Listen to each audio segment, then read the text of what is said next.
जय हिंद दोस्तों। इस वीडियो में आपका स्वागत है। दोस्तों आज की इस वीडियो में हम कक्षा 10 के प्रश्नावली 6.1 को बहुत ही आसानी से हल करके सीखने वाले हैं। इसके पहले वाले वीडियो में हम लोगों ने प्रश्नावली 1, प्रश्नावली 2, प्रश्नावली 3, प्रश्नावली 4, प्रश्नावली 5 और त्रिकोणमिति संबंधित जो सवाल है प्रश्नावली 8 और प्रश्नावली 9, इन सभी को बहुत ही आसानी से हल करके सीख लिया है। अगर आप लोगों ने उन सभी वीडियो को नहीं देखा है तो उन सब वीडियो को आप लोग प्लेलिस्ट में जाकर बहुत ही आसानी से देख सकते हैं और सीख सकते हैं। ठीक है, तो यहाँ हम बात करने वाले हैं प्रश्नावली 6.1 की। प्रश्नावली 6.1 की बात करने से पहले हम समझ लेते हैं कि सर्वांगसम और समरूप क्या होता है, क्योंकि इसी का अत्यधिक मात्रा में इसमें प्रयोग किया गया। सर्वांगसम की अगर बात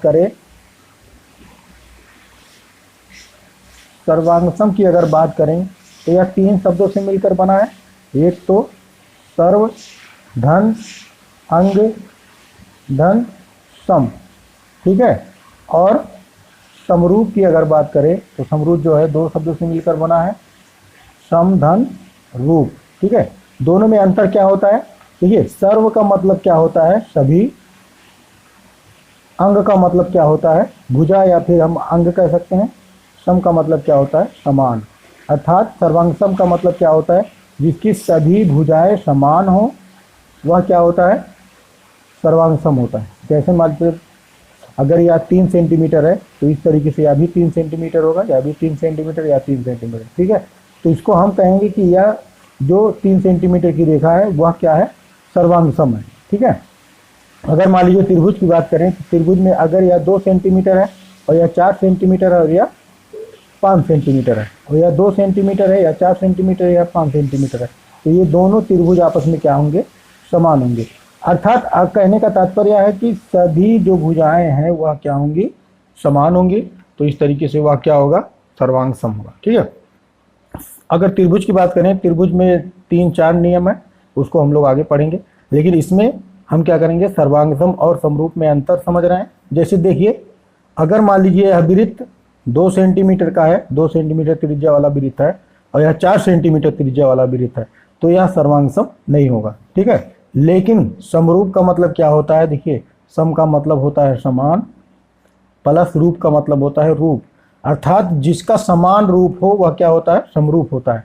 इसमें चाहे छोटा हो चाहे बड़ा हो। अगर यह 2 सेंटीमीटर वाला त्रिज्या का वृत्त है और यह 5 सेंटीमीटर त्रिज्या वाला वृत्त है, तो यह क्या होगा?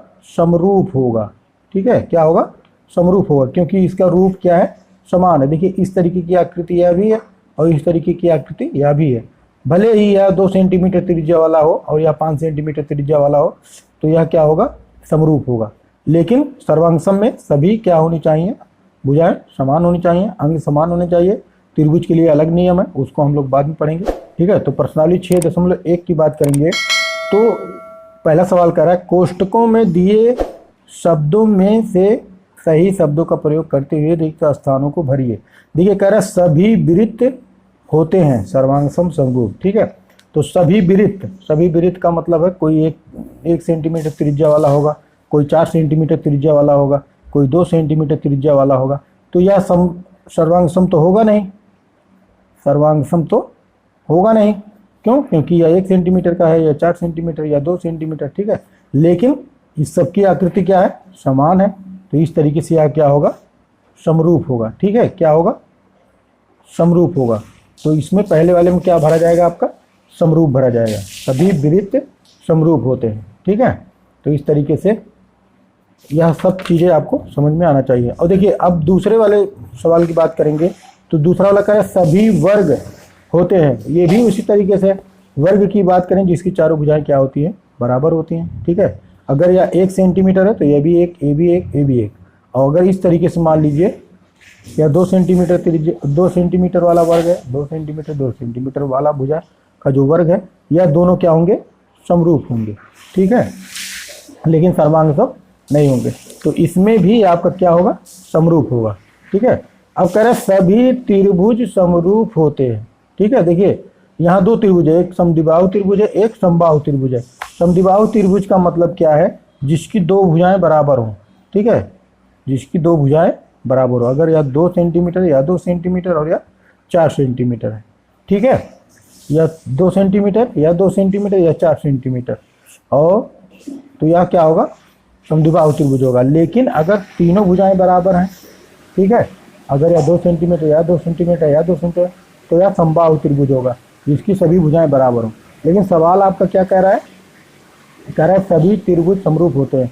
तो यहाँ पर देखिए, सभी त्रिभुज कहने का मतलब है अगर आप समबाहु त्रिभुज को लेंगे तो समबाहु त्रिभुज 1 सेंटीमीटर 1 सेंटीमीटर 1 सेंटीमीटर वाला भुजा, और इस तरीके से अगर आप 5 सेंटीमीटर वाला लेंगे, 5 सेंटीमीटर 5 सेंटीमीटर 5 सेंटीमीटर वाला भुजा, तो यह सब क्या होंगे, आपस में समरूप होंगे। लेकिन क्योंकि आकृति क्या है, समान है। लेकिन यहाँ पर देखिए, अगर यह आप 2 सेंटीमीटर लेते हैं और यह आपका 5 सेंटीमीटर वाला अगर लेते हैं, तो यह आपका समरूप नहीं है, ठीक है। तो यह आपका सर्वांग नहीं होगा और समरूप भी नहीं होगा, ठीक है। लेकिन यह क्या होगा, तो इसमें आप क्या भरा जाएगा, समबाहु त्रिभुज। सभी समबाहु त्रिभुज क्या होते हैं, समरूप होते हैं, ठीक है। बस यही करना था। अगला कह रहा है भुजाओं की संख्या वाले 2 बहुभुज समरूप होते हैं। कह रहा है भुजाओं की संख्या वाले 2 बहुभुज समरूप होते हैं। पहला, उनके संगत कोण, तो इसमें लिखा जाएगा बराबर हों, है। उनकी संगत भुजाएं समानुपाती हों।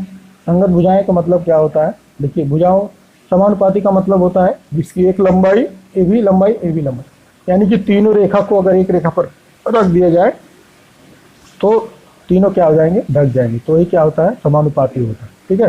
तो पहले वाले में आपका बराबर भरा जाएगा, दूसरे वाले में आपका क्या भरा जाएगा, समानुपाती भरा जाएगा।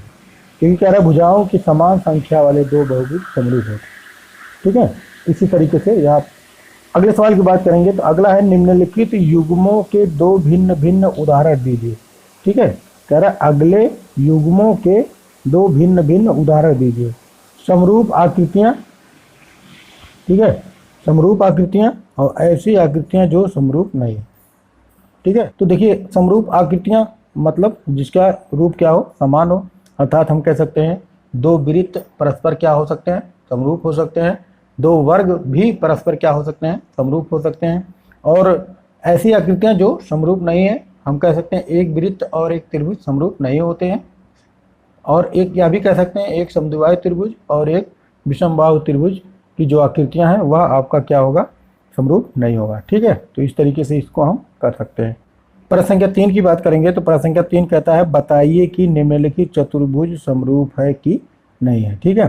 तो आपको क्या करना है, बताना है कि यह जो आपका आकृति 6.8 है यह आपका समरूप है कि नहीं है, ठीक है। तो पहले वाले चित्र को अगर ध्यान से देखेंगे तो इसमें भी 4 भुजाएं हैं, दूसरे वाले चित्र में भी 4 भुजाएं हैं, अर्थात भुजाओं को हम कह सकते हैं समानुपाती हैं। लेकिन पहले वाले चित्र में इसका कोण अलग है और दूसरे वाले चित्र में इसका कोण अलग है, ठीक है। तो इसका कोण समान नहीं है, अर्थात इसका जो संगत कोण है वह समान नहीं है, इसलिए ये आकृतियां हम कह सकते हैं कि समरूप नहीं है, ठीक है। समरूप का मतलब क्या होता है, जिसकी संगत भुजाएं समानुपाती हो और कोण भी क्या हो, समान हो, ठीक है। तो वह क्या होता है, आपका समरूप होता है। तो हम कह सकते हैं कि यह आपका समरूप नहीं है।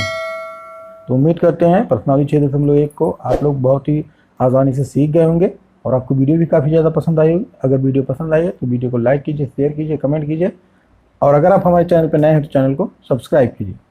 मिलते हैं अगली वीडियो में एक नई ऊर्जा के साथ। तब तक के लिए हंसते रहिए, मुस्कुराते रहिए और मेहनत से पढ़ते रहिए।